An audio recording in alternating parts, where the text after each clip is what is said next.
Painted Man is set in a world where demons rise out of the ground every night and ravage the land.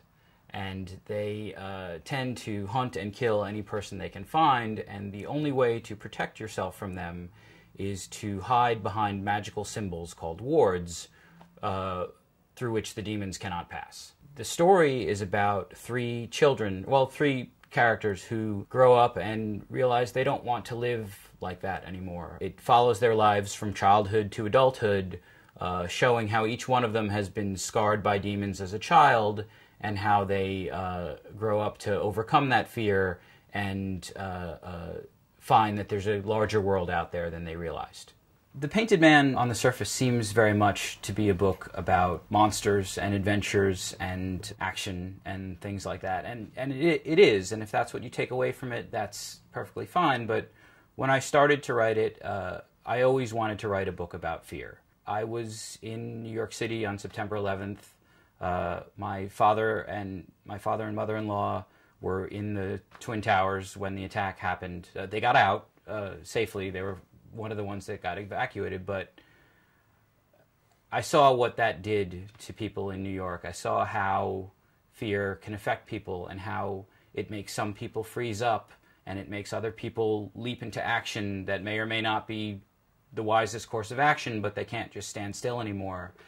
And I wanted to write a story about that. So certainly a lot of things in the book were influenced by the War on Terror and by what was happening in the world at the time, but not in a particular way. If you're looking for a political commentary or something like that, you're not going to find it in this book. It's not meant to be there. What I wanted to do was create a world that was just as complex as what's going on in the world now. And that raises the same kind of ambiguous moral questions and makes you wonder about the difference between good and evil and what fear does to people.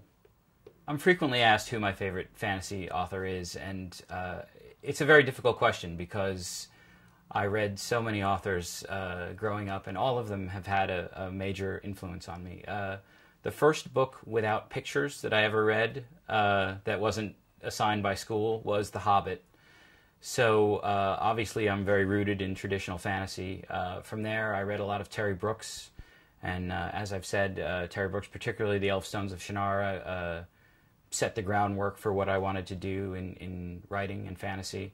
But also I think currently George R. R. Martin is the author who's most forced me to raise my game in writing by showing me just how much you can do, how complex you can get, and how intricate you can be with your characters and still create a cohesive story. The next book will be very different in a lot of ways, perhaps a little more brutal, as all of the plans that I've laid have come to fruition, and now there will be a clash of peoples and ideals, but it promises to be very exciting. In some ways I'm more excited about it than I was about the first one, and hopefully the readers will be too.